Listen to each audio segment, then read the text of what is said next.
आपको पूरा का पूरा बढ़िया क्वालिटी का, और वो 20-25 दिन आपके यहाँ पे वो रहेगा तो अच्छे क्वालिटी का सीड्स आपका रहेगा। गारंटी ये है कि हमारे खेत में विल्ट नहीं है और नितिन जी के खेत में भी विल्ट नहीं है। विल्ट फ्री सीड्स हम आपको देंगे।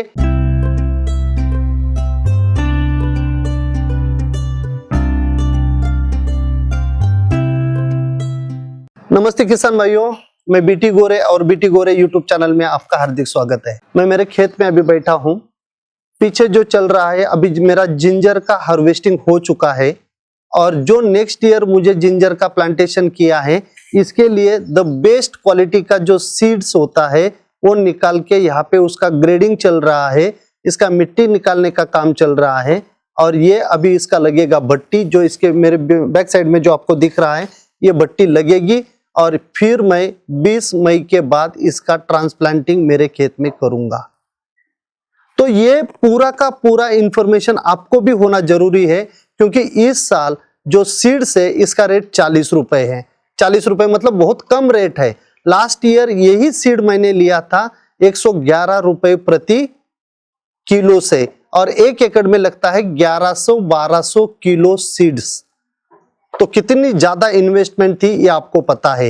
इस बार इतनी सारी इंक्वायरी मेरे पास आ रही है कि मुझे सीड चाहिए, और क्योंकि 40 रुपए का रेट है, बहुत सारे लोग सीड लगाएंगे इस बार। नेक्स्ट ईयर उनको सीड बढ़ाने के लिए या बेचने के लिए, लेकिन उसके अंदर कुछ भी गलत नहीं होना चाहिए। सीड का सिलेक्शन अच्छा होना चाहिए। जिस प्लॉट से ये सीड निकाल रहे हैं वो प्लॉट कैसे होना चाहिए, उसका इरिगेशन कैसे होना चाहिए, फर्टिगेशन कैसे होना चाहिए, डिजीज मैनेजमेंट, पर्टिकुलरली जो विल्ट डिजीज आता है उसका मैनेजमेंट कैसे होना चाहिए, कितने दिनों के बाद सीड प्लॉट को हार्वेस्ट करना चाहिए, और जब सीड प्लॉट का हार्वेस्टिंग होगा खेत से शेड में आने के बाद इसका क्लीनिंग कैसे करना है, इसका भट्टी कैसे लगाना है, और फिर लगाते समय आपको इसको क्या ट्रीटमेंट करना है, इसके बारे में ये वीडियो में डिटेल में जानकारी दे दूंगा। और दोस्तों, अभी तक अगर आपने बीटी गोरे यूट्यूब चैनल सब्सक्राइब नहीं किया है, हाथ जोड़ के विनती करता हूं। 2,09,000 लोगों ने इस चैनल को सब्सक्राइब किया है, क्योंकि ऐसे ही प्रैक्टिकल वीडियो बनाता हूं। तो चैनल को सब्सक्राइब करिए, और ऐसे ही प्रैक्टिकल वीडियो सिर्फ बीटी गोरे अकेला नहीं बनाता, तो साथ में ऐसे कोई किसान लेके आता हूं जिनका उस फसल में मेरे से ज्यादा तजुर्बा है, ज्यादा दिन से वो फसल की खेती वो करते हैं, और उन्हीं से भी कुछ चीजें मैं सीखता हूं। टेक्निकली मैं उनको कुछ तो भी देता हूं, प्रैक्टिकली उन्हीं से कुछ तो भी सीखता हूं, और जिसके बढ़िया रिजल्ट आते हैं आपके सामने लेके आता हूं। ये बहुत कम टाइम होता है कि कोई उस क्रॉप में अच्छा काम किया हुआ किसान मेरे चैनल पे आ जाए, क्योंकि किसान काम करता है, बोलने में माहिर नहीं होता है और उसको टाइम भी नहीं रहता है। लेकिन आज मिस्टर नितिन ढूस करके शेतकरी है, फार्मर है, किसान है, जो एक देवड़ाली प्रवरा करके विलेज है, राहुरी तहसील में, अहिल्यानगर डिस्ट्रिक्ट में। तो ये किसान लास्ट 5 साल से जिंजर की खेती कर रहे हैं, अदरक की खेती कर रहे हैं, और उन्होंने 5 साल में जो भी सीखा है वो इंप्लीमेंट कर रहे हैं, और 18 टन 20 टन प्रति एकड़ वो अभी यील्ड ले रहे हैं विदाउट विल्ट। और ये जो किसान है ये सीड्स बेचते हैं, और आपको स्क्रीन के ऊपर मैं नंबर भी दिखा दूंगा, इस नंबर पे आप कॉल कर सकते हो और आप उन्हीं से सीड भी ले सकते हो। लेकिन उनका कहना एक ही था कि बीटी गोरे साहब, मुझे यील्ड 18-20 टन आता है, इसमें मैं खुश हूं, क्योंकि मैं सीड बेचता हूं ताकि वो किसान का क्रॉप अच्छा आ जाए। अगर मैंने पीजीआर जिसे टॉनिक बोलते हैं, बहुत सारे लोग उसका इस्तेमाल करते हैं, 2-4 टन का यील्ड बढ़ जाता है, लेकिन पीजीआर इस्तेमाल किया हुआ सीड नहीं लेना चाहिए। ये इनका एक थॉट है, उनका एक्सपीरियंस है, अभी तक उन्होंने जाना है, तो ये भी चीज सबसे इंपॉर्टेंट है। तो ज्यादा टाइम मैं नहीं लूंगा, लेकिन इंट्रोडक्शन करना बहुत ही इंपॉर्टेंट था। तो दोस्तों चलिए मैं आपकी मुलाकात अभी करवा देता हूं मिस्टर नितिन जी डूस करके। नमस्ते। नमस्ते। लास्ट 5 साल से ये जिंजर की फार्मिंग कर रहे हैं और लास्ट 5 साल में उन्होंने जो भी एक्सपीरियंस किया है इस क्रॉप के बारे में ये पूरा अभी अपने साथ में बात करेंगे। तो मैं कुछ प्रश्न उनको पूछूंगा जो प्रश्न आपके मन में होते हैं और पर्टिकुलरली जो नए किसान हैं जिंजर के क्रॉप में अभी जाना चाहते हैं, क्योंकि आपको पता ही है 180 रुपए प्रति किलो तक ये क्रॉप बेचा गया है, तो पैसे तो अच्छे मिलते हैं। आज के तारीख में थोड़े से रेट कम है और रेट कम जब होता है तब किसान ज्यादा ट्रांसप्लांटिंग करता है, सोइंग करता है, ताकि सस्ते में उसका सीड आ जाता है। तो नितिन जी सबसे पहले मेरा प्रश्न है कि ये जिंजर में कोई वैरायटी होती है क्या, या कौन सी वैरायटी लगाना चाहिए महाराष्ट्र के क्लाइमेटिक कंडीशन के हिसाब से, वो थोड़ा सा वैरायटी के बारे में आप बात करिए। जी, हमारे महाराष्ट्र में माहिम के माहिम नाम से जाने वाली जो वैरायटी है वो सबसे ज्यादा अच्छी चलती है। ओके। उसका प्रोडक्शन भी बहुत अच्छा है, उसका टेस्ट, उसका जो है वो, उसका डिमांड भी जो है मार्केट में बहुत ज्यादा है। ओके। तो ज्यादातर किसानों ने माहिम वैरायटी का ही बीज लेके वही ट्रांसप्लांट अपनी खेती में करना चाहिए। ओके। और आप एक बोल रहे थे कि बहुत सारे किसान हैं कि इस बार मुझे 10 गुंठा में लगाना है, आधे एकड़ में लगाना है, वहां पे मैं सीड प्रोडक्शन करूंगा और नेक्स्ट ईयर मेरे यहाँ पे बड़े खेत में लगा दूंगा। तो आप बोल रहे थे कि यही पे सबसे बड़ी गलती है, जो कि आप बोल रहे थे कि कोई किसान ऐसा है कि जो सिर्फ बेचने के लिए सीड है इसलिए बेच देता है और वो किसान वहीं पे फंस जाता है। तो क्या किसान ने पहले वो प्लॉट जाके देखना चाहिए वहां पे विल्टिंग है या नहीं है, उसने कैसे इरिगेशन किया है, कैसे फर्टिगेशन किया है, ऐसा कुछ देखना चाहिए? जी जी बिल्कुल। हमारे किसान भाइयों ने, जब हम अदरक का प्लांटेशन करते हैं उसके बाद में जब ठंड पड़ती है तो ठंड के मौसम में हमारे किसान भाइयों ने वो जिसको भी बीज लेना है ये साल में, और जो किसान भाइयों से हमको लेना है और जिसका थोड़ा सा नाम हुआ गया है, जो कि पिछले 4-5 साल से किसानों को बीज दे रहे हैं, तो वहाँ पे उनके प्लॉट को विजिट करना चाहिए। यस। हमने प्लॉट विजिट बहुत महत्वपूर्ण है, क्योंकि वो टाइम पे हमको वो प्लॉट की कंडीशन पता चलती है, उसकी ग्रोथ। कहीं वहाँ पे वाटर लॉगिंग हो गया है, कहीं वहाँ पे विल्टिंग तो नहीं आया हुआ है, कहीं पे अप्स एंड डाउन्स हमें अगर कई प्लॉट में है, एक सरी का जो प्लॉट है वो हमको अगर दिख रहा है तो वहाँ से ही हमने सीडलिंग्स खरीदने हैं, क्योंकि वो सबसे ज़्यादा गारंटी वाला सीड हमको वहीं से मिलेगा जो प्लॉट में नॉट 1% भी विल्टिंग नहीं है, वहाँ पे वाटर लॉगिंग नहीं हुआ है। अगर ऐसी कंडीशन है रहती है तो वहाँ का बीज सबसे अच्छा रहता है। दोस्तों मैं यहाँ पे एक चीज आपको बता दूंगा, ये जो अभी विजुअल्स आप स्क्रीन के ऊपर देख रहे थे ये मेरे खुद के प्लॉट के थे और यहाँ पे विल्टिंग आपको नहीं दिख रही है। और एक यूट्यूबर है, उसका लिंक भी मैं डिस्क्रिप्शन में डाल रहा हूँ, उनके यूट्यूब चैनल का, जिनका नाम है अनीता शर्मा। ये अनीता जी जयपुर से मेरे फार्म पे आई थी उस टाइम पे जब मेरा बिल्कुल लश ग्रीन कलर का प्लॉट था और उन्होंने वीडियो भी बनाया था। उनको बोला कि इतना बढ़िया प्लॉट है तो मुझे वीडियो यहीं पे बनाना है, तो वो भी लिंक मैं यहीं पे डाल देता हूं ताकि वो भी आपको दिखने में पूरा क्लियर हो जाएगा।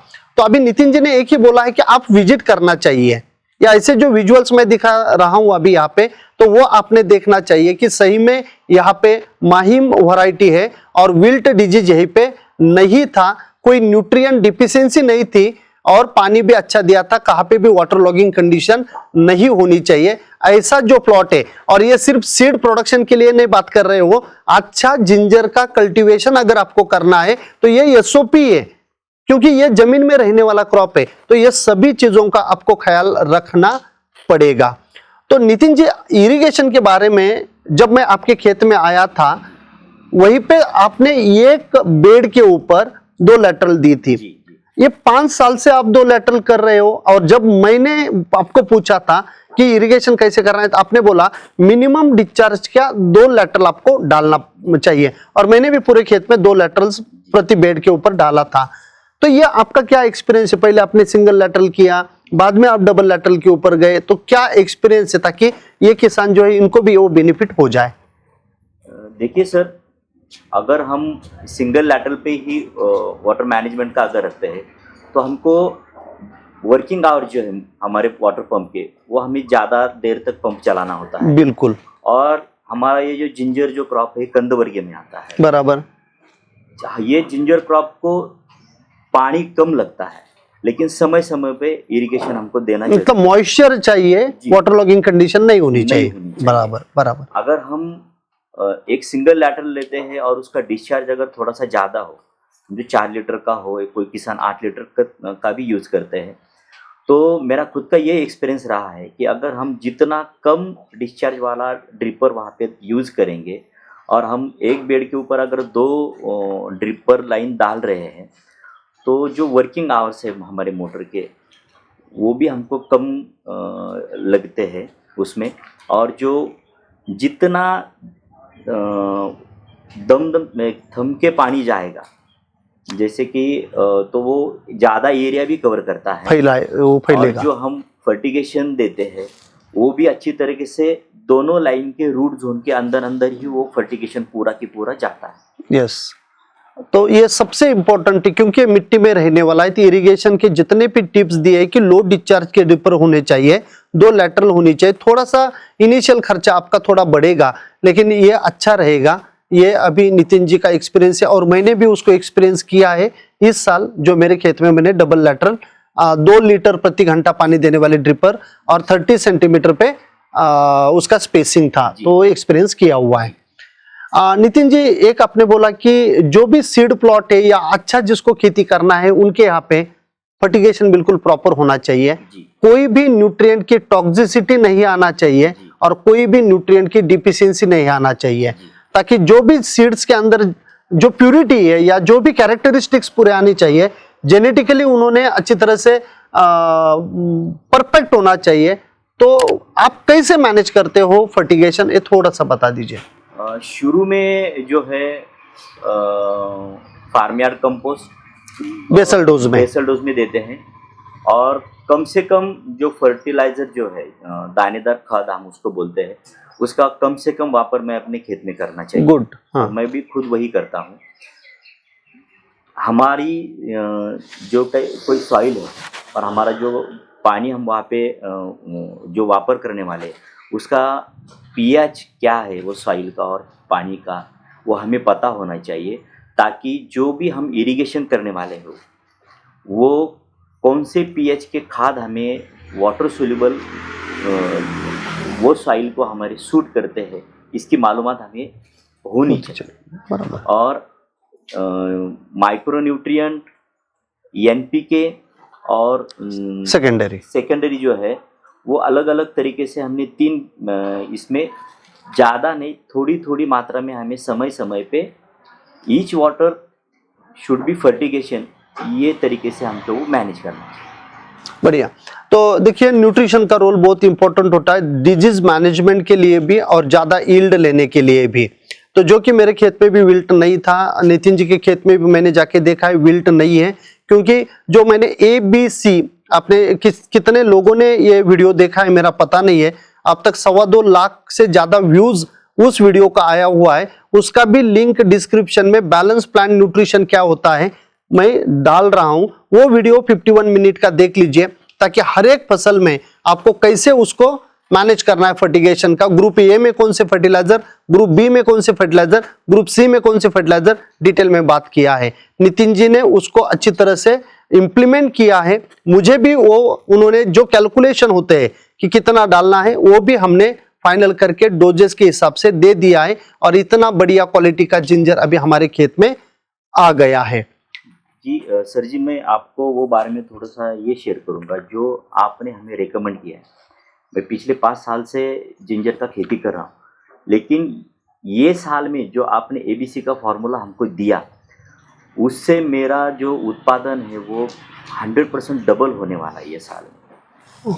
और जो मेरा सॉइल था जो मैंने आपसे डिस्कस किया, और टाइम टाइम पे आपने जो हमको सूचना ही करी, वो हिसाब से ABC का जो फॉर्मूला आपने दिया वो हमने हमारे खेत में इम्प्लीमेंट किया। बहुत अच्छे नतीजे उसके निकल के सामने आए। वो मेरा पूरा कैल्करस सॉइल है, लेकिन फिर भी उस खेत में मेरा जो क्रॉप था ये साल का, ये बहुत अच्छा, उसका वेजिटेटिव ग्रोथ भी बहुत अच्छा था और उसका जो राइजोम था ये भी बहुत बढ़िया बन गया है। तो ये मैं हर किसान से दरख्वास्त करूँगा कि सर जी ने जो हमें ABC का जो फार्मूला दिया है वो अदरक खेती करने वाले किसानों के लिए गेम चेंजर है। बढ़िया। तो हर किसान ने वो हमारे खेत में इम्प्लीमेंट करना चाहिए, यही मैं सब किसानों से दरख्वास्त करूँ। Okay, thank you Nitin ji. Actually क्या होता है कि जो भी मैं बोलता हूँ इसके पीछे कोई ना कोई रीजन होता है कि ABC क्यों करना है, क्योंकि किसान को ये तो पता नहीं कि फर्टिलाइजर कॉम्पेटेबिलिटी क्या होती है। जैसे कि फॉस्फेटिक फर्टिलाइजर के साथ में सल्फेट फर्टिलाइजर नहीं चलते, कैल्शियम फर्टिलाइजर के साथ में फॉस्फेटिक फर्टिलाइजर नहीं चलते, या कैल्शियम फर्टिलाइजर के साथ में सल्फेट फर्टिलाइजर नहीं चलते। तो इसके अंदर सिर्फ सेग्रीगेशन किया है और हर पानी के साथ में फर्टिलाइजर जाना चाहिए। और जब ड्रिप चालू करोगे तो शुरू से लेके लास्ट तक आपका पूरा का पूरा न्यूट्रिएंट जाना चाहिए, ताकि वो पतला पानी जाएगा और आपके पत्ते में वो आएगा जब आपका पूरा का पूरा पानी ऊपर आके रिजल्ट मिलेगा। क्लियर? तो डिटेल में वीडियो इसके ऊपर बना है दोस्तों, वो जाके देख लीजिए। अभी नितिन जी ये तो हो गया, ठीक है, अभी आपका खेत बिल्कुल बढ़िया है, आप विल्ट भी नहीं है, इरिगेशन अच्छा है, क्रॉप प्रोटेक्शन भी आपने अच्छा किया है, लेकिन विल्ट नहीं आना चाहिए, इसके लिए कोई माइक्रो ऑर्गेनिज्म या कोई केमिकल मिट्टी में देना चाहिए या आप देते हो, इसके बारे में थोड़ा सा बता दीजिए। थोड़ा सा अगर हम विल्ट ना आए, इसका सबसे इम्पोर्टेंट है जहाँ से आप बीज ले रहे हैं वो प्लॉट में अगर विल्ट ना हो तो 90% हमने वो जो है लड़ाई वहीं पे जीत लिया है। बराबर है। फिर भी अगर हमारे ज़मीन में हमारे क्रॉप के ऊपर विल्टिंग ना आए, इसके लिए वाटर लॉगिंग ना होनी जाए, और जो भी ट्राइकोडर्मा है, सुडोमोनास है, बैसिलस है, उसका टाइम पे अगर हम शेड्यूल से उस हमारे क्रॉप को अगर हम दे दें वो सॉइल से, तो वो बहुत अच्छा रहेगा। केमिकल का जो यूज़ है, केमिकल फंगीसाइड का, वो अगर ना ही करे तो सबसे ज़्यादा बेहतर। बढ़िया। लेकिन मैं यही कहूँगा, जो किसान जिंजर पहली बार कर रहे हैं या जो हर साल से कर रहे हैं, बस एक अगर वो चेंज करे कि सीडलिंग अच्छा ले वो, अच्छा। जहाँ से विल्टिंग ना हुई हो, जो प्लांट्स में वाटर लॉगिंग ना हुई हो, मोर देन 90% वो उनकी जीत की ओर जा रही है। बराबर है। यस दोस्तों, मेरे प्लॉट में भी मैं बोलता हूँ आपको कि मैं हमेशा बोलता हूँ अमावस्या और पौर्णिमा का जो है बायोडायनेमिक फार्मिंग का कंसेप्ट है। और बायोडायनेमिक फार्मिंग डिपेंड करती है कि आपका मून जो होता है, चंद्रमा जो होती है, वो उसका जो कला होती है, बड़ा होना या छोटा होना, उसके ऊपर डिपेंड करता है। जो कि अमावस्या के दिन अगर आप फोस्टिन रिच का इस्तेमाल करोगे तो आपको बायो फर्टिलाइजर जाएगा, और पूनम की दिन अगर आप बायो पेस्टिसाइड जैसे कि लांस प्रो सॉइल है, इसका इस्तेमाल करोगे तो आपके मिट्टी में ये बढ़ते रहेंगे और हार्मफुल पैथोजन जो आते हैं वो नहीं आएंगे, और बायो फर्टिलाइजर आपके यहाँ पे न्यूट्रिएंट अवेलेबिलिटी भी अच्छी करेंगे। तो ये पूरा जानकारी था कि जो भी आपका ब्लॉक रहेगा जहां से आपको सीड लेना है, उसका सिलेक्शन, उसका मैनेजमेंट, पानी का, न्यूट्रिएंट का, क्रॉप प्रोटेक्शन का कैसे करना है, इसके ऊपर मैंने बात किया है नितिन जी से। अभी सबसे इंपॉर्टेंट है, ये जो सीडलिंग्स निकालना है, ये जो सीड है, सीडलिंग नहीं बोलूंगा, ये जो सीड है इसको अभी निकालना है। जैसे कि ये मेरा प्लॉट 1 जून को मैंने लगाया था, सोइंग किया था, तो कितने दिनों के बाद ये आपको हार्वेस्ट करना चाहिए फॉर सीड पर्पज? ये कम से कम हमें 10 या 11 महीने के बाद में हमें हार्वेस्ट करना चाहिए, अगर हम सीडलिंग के लिए उसका यूज करें। और अगर मंथ के हिसाब से अगर मैं बोलूँगा तो 5 मार्च के बाद या 15 मार्च के बाद में हम इसका सीडलिंग जो है निकालना शुरू कर सकते हैं। लेकिन जहाँ से हमें सीडलिंग लेना है, हमें ये ख्याल रखना पड़ेगा कि वो खेत में ज़्यादा नमी भी ना हो, खेत ज़्यादा सूखा हुआ भी ना हो, क्योंकि ये सबसे इंपॉर्टेंट चीज नितिन जी बोल रहे हैं कि अभी आपको ये हार्वेस्ट करना है सीड के लिए, ये सूखा हुआ भी नहीं आना चाहिए और इसके अंदर अगर ज्यादा मॉइस्चर है मिट्टी में तो इसके साथ मिट्टी आएगी, वो भी नहीं आना चाहिए। इसके ऊपर बात कर रहे हैं, थोड़ा सा ध्यान देके सुन लीजिए, ये सबसे बड़ी गलती यहाँ पे होती है। हाँ जी। जब हम सीडलिंग निकालते हैं तो जितना हो सके उतना हम उसको छांव में सुखाएं, और 2-3 दिन के बाद जब हम सीडलिंग हमारी उसकी ऊपर की जो मिट्टी है वो सूख जाती है तो उसका वो पूरा क्लीन करके, जैसे कि अभी ये काम चल रहा है, यहाँ हमें पीछे जो दिख रहा है ये पूरे की मिट्टी जो है वो सूखी हुई है। यहाँ पे ये सीडलिंग के ऊपर हमें कोई भी मिट्टी नहीं दिख रही है, और जो सूखी हुई अदरक है वो हम शुरू में ही बाहर निकाल। हाँ, मतलब अगर खेत में आपको ऐसा सूखा हुआ अदरक मिलता है तो वो यहाँ पे नहीं लाना है, हो सकता है इसके अंदर कोई इन्फेक्शन हो। जी जी जी बिल्कुल, इसीलिए जी। तो उसको यहाँ से उधर ही फेंक देना है, इसको खेत में लेके सीड्स के लिए लेके नहीं आना है, ये सबसे इंपॉर्टेंट। अगर विल्टिंग नहीं तो ये होगा ही नहीं। अगर दूसरे से आप लाते हो और सूखा हुआ कुछ पार्टिकल्स दिखते हैं तो उसको निकाल के वहीं पे फेंक दीजिए, ताकि सेग्रीगेशन होगा और कोई पैथोजन वाला नहीं आएगा।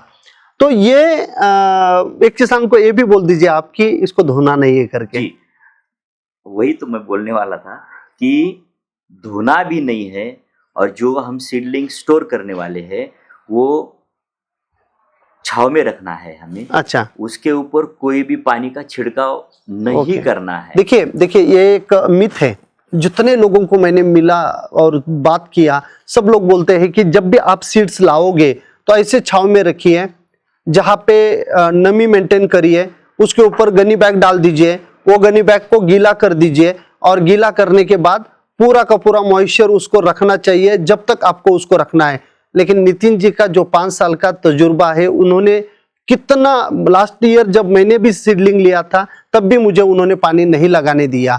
उनका कहने का मतलब एक ही है कि ये जितना सूखेगा उतना जो भी नया शूट निकलेगा वो स्ट्रांग निकलेगा, और वो शूट जितना स्ट्रांग निकलेगा उतने ज्यादा टिलरिंग उसको होगी, क्योंकि वो खाना बनाएगा, और जितनी ज्यादा टिलरिंग उतना ज्यादा आपका राइजोम मिट्टी के अंदर फैलेगा। देखिए कितना इंपॉर्टेंट चीज है। तो दोस्तों कभी भी ये गलती नहीं करना है आपको। पानी नहीं धोना तो नहीं है, कुछ फंजीसाइड अभी तक उन्होंने नहीं इस्तेमाल किया है, ना कि उसके ऊपर गनी बैग गीली करके डाली है, सूखी गनी बैग डालते हैं, और ना कि बाद में भी उसके ऊपर पानी छिड़काया है। तो अभी ये जो हिप बनाते हैं जो अभी पीछे है, इसकी हाइट कितनी होनी चाहिए? ज्यादा से ज्यादा 2 फीट या 2.5 फीट से ज्यादा ऊपर नहीं जानी। ओके, और लंबाई कितनी भी चलेगी? लंबाई कितनी भी चलेगी।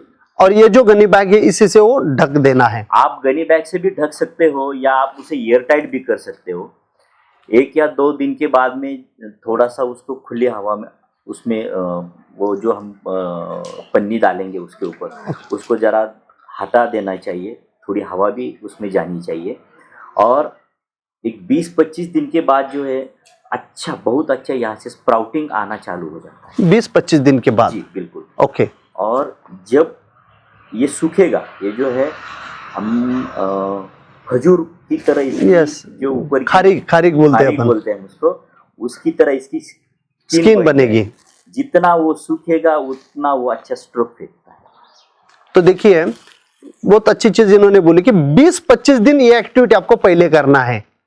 जिस दिन आपको इसको खेत में जाके लगाना है, मिनिमम 20-25 दिन पहले आपको ये सीड्स लेना है, मिट्टी निकालना है, उसका 2.5 फीट तक का हीप करना है, और उसको गनी बैग से ढकना है, या कोई भी प्लास्टिक का पेपर आपके पास होगा उसी से ढक देना है। और 1-2 दिन के बाद, हर 1-2 दिन के बाद आपको उसको थोड़ा खोलना है, एरेशन करवाना है, वापस उसको ढक देना है, ताकि आपका सीड अच्छी तरह से सूखेगा, उसका मॉइस्चर कंटेंट कम होगा, और जो भी स्प्राउटिंग है वो आना चालू होगा। उसके बाद आप इसको मेन खेत में जाके लगा सकते हो, बराबर। तो मुझे लगता है कि जितनी भी जानकारी थी उतनी जानकारी टोटल दी गई है। दोस्तों अभी ये हार्वेस्टिंग चल रही है, जितने भी मेरे नजदीक वाले किसान हैं उन्होंने तो सीड्स लेके गए हैं मेरे खेत से। मैंने 111 रुपए में लिया था, इस बार का रेट कम है, इसलिए सिर्फ 40 रुपए रेट रखा हुआ है। जिनको भी चाहिए स्क्रीन के ऊपर हमारा जो मैनेजर है आकाश पवार करके, इसका नंबर अभी आपको दिख रहा है, डिस्क्रिप्शन में भी वो नंबर डाला हुआ है।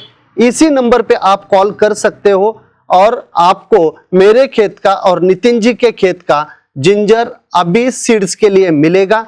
जल्दी से जल्दी कांटेक्ट करिए ताकि आपको पूरा का पूरा बढ़िया क्वालिटी का, और वो 20-25 दिन आपके यहाँ पे वो रहेगा तो अच्छे क्वालिटी का सीड्स आपका रहेगा। गारंटी ये है कि हमारे खेत में विल्ट नहीं है और नितिन जी के खेत में भी विल्ट नहीं है। विल्ट फ्री सीड्स हम आपको देंगे और 1 तारीख से 1 मई से थोड़े से कांटेक्ट में रहिए। अभी जो स्क्रीन के ऊपर आपको नंबर दिख रहा है, इसी नंबर के ऊपर कांटेक्ट करिए। हम नितिन जी के साथ में हमारे फार्म पे एक ट्रेनिंग का भी आयोजन करने वाले हैं। जिनको भी आना है उसके अंदर कॉस्ट रहेगी, जो भी खर्चा आएगा वो खाने का, हॉल का, सब कुछ आपको देना पड़ेगा। ये ट्रेनिंग फ्री में नहीं रहेगा। 500-1000 लोगों का ये ट्रेनिंग नहीं रहेगा, 50-100 लोगों का ये ट्रेनिंग हम करेंगे।